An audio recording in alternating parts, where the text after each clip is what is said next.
بسم اللہ الرحمن الرحیم۔ الحمدللہ آج ہم WBTV کے پروگرام میں شریک ہیں، اور آج کا جو ہمارا موضوع ہے وہ یہ ہے کہ رب ذوالجلال نے سب سے پہلے کس چیز کو پیدا فرمایا۔ رب ذوالجلال نے سب سے پہلے نور مصطفیٰ کو پیدا فرمایا، اور کائنات عالم میں کوئی چیز بھی موجود نہیں تھی، کسی چیز کا وجود نہیں تھا۔ یہ زمین و آسمان، یہ عرش و کرسی، لوح و قلم، یہ سب کچھ بعد میں اللہ نے پیدا کیا ہے۔ سب سے پہلے اللہ نے اپنے حبیب کے نور کو پیدا فرمایا۔ وہ اس لیے کہ رب ذوالجلال تو تھا، رب نے چاہا کہ میں پہچانا جاؤں، کوئی مجھے سجدہ کرنے والا ہو، کوئی مجھے پہچاننے والا ہو، کوئی مجھے رب کہنے والا ہو۔ جب کائنات نہیں تھی تو اللہ نے نور مصطفیٰ کو پیدا فرمایا، تو سب سے پہلے میرے آقا کے نور نے یہ پکارا، یا رب العالمین، اے میرے رب۔ میرے آقا نے پکارا، اے میرے رب۔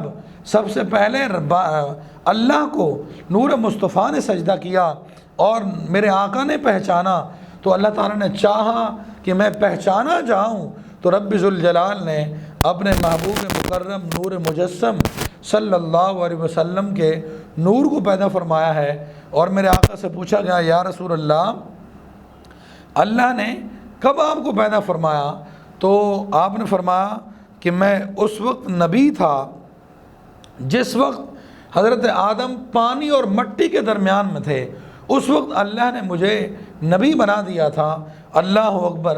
اس سے پتہ چلا کہ سب سے پہلے باعتبار نورانیت کے، باعتبار روحانیت کے، باعتبار نور مصطفیٰ صلی اللہ علیہ وسلم کے، سب سے پہلے اللہ نے اپنے حبیب کے نور کو پیدا فرمایا ہے، اور پھر ساری کائنات کو اپنے حبیب کے نور سے پھر بنایا ہے۔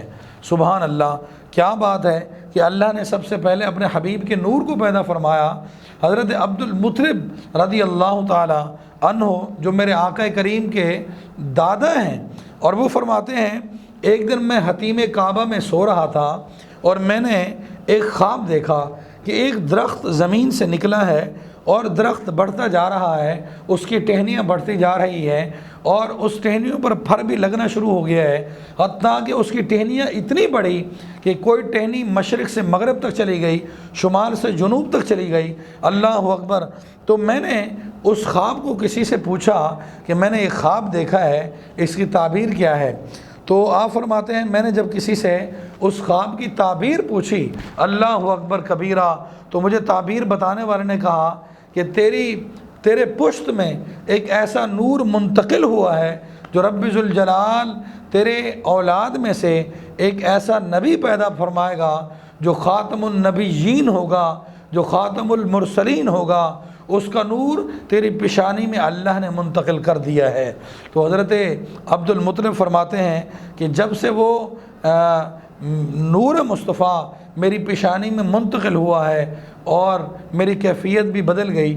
اور اسی طرح حضرت داؤد علیہ نبی علیہ الصلوۃ والسلام، آپ ارشاد فرماتے ہیں کہ جب میں اپنی کتاب کی تلاوت کرتا تھا، میں اپنے کمرے میں بیٹھ کر تلاوت کرتا ہوں، تو فرشتے آسمان سے اترتے ہیں اور تسبیح کی آواز آتی ہے، اور میں نے ایک دن عرض کی، اے باری تعالیٰ، کیا وجہ ہے کہ جب میں بیٹھتا ہوں تلاوت کرتے ہوئے تو تسبیح اور تحلیل کی آواز آتی ہے، ایسے لگتا ہے کوئی انسان تسبیح پڑھ رہا ہے اور اللہ کا ذکر اور اذکار کر رہا ہے، یہ کون ہے؟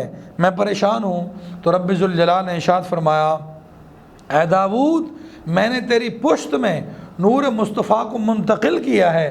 وہ نور مصطفیٰ تسبیح اور تحلیل کرتا ہے، یہ آواز نور مصطفیٰ کی آواز ہے، آپ کو پریشان ہونے کی ضرورت نہیں ہے۔ پھر فرمایا، جب میں جس کمرے میں بیٹھتا تھا وہ کمرہ روشن ہو جاتا تھا، اور کمرہ منور ہو جاتا تھا، وہ ساری کی ساری برکتیں نور مصطفیٰ کی تھی۔ اللہ اکبر۔ تو قرآن مجید میں اللہ تعالیٰ نے فرمایا وہ تقلب فی الساجدین، اے محبوب ہم آپ کو سجدہ کرنے والوں میں منتقل کرتے آئے۔ تو آقا کریم صلی اللہ علیہ وسلم سجدہ کرنے والوں میں منتقل ہوتے ہوئے آئے، حتیٰ کہ حضرت آدم کی پیشانی میں منتقل ہوئے۔ پھر اسی طرح جب حضرت آدم پیشانی میں منتقل ہوئے تو فرشتوں نے آپ کو سجدہ کیا۔ پھر ابراہیم کی پیشانی میں منتقل ہوئے۔ پھر جب ابراہیم نار نمرود میں گئے، وہ نار نمرود گل گلزار بن گئی، حتیٰ کہ اسی طرح منتقل ہوتے ہوئے آئے حضرت عبداللہ کی پشت میں منتقل ہوئے، اور اسی طرح اللہ تعالیٰ نے آپ کو سجدے کرنے والوں میں منتقل کیا ہے۔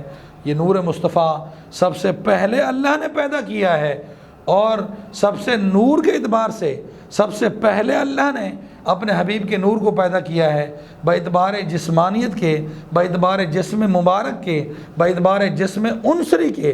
اللہ تعالیٰ نے سب کے بعد آپ کو اس کائنات عالم میں اس کا ظہور فرمایا۔ وما علینا الا البلاغ المبین۔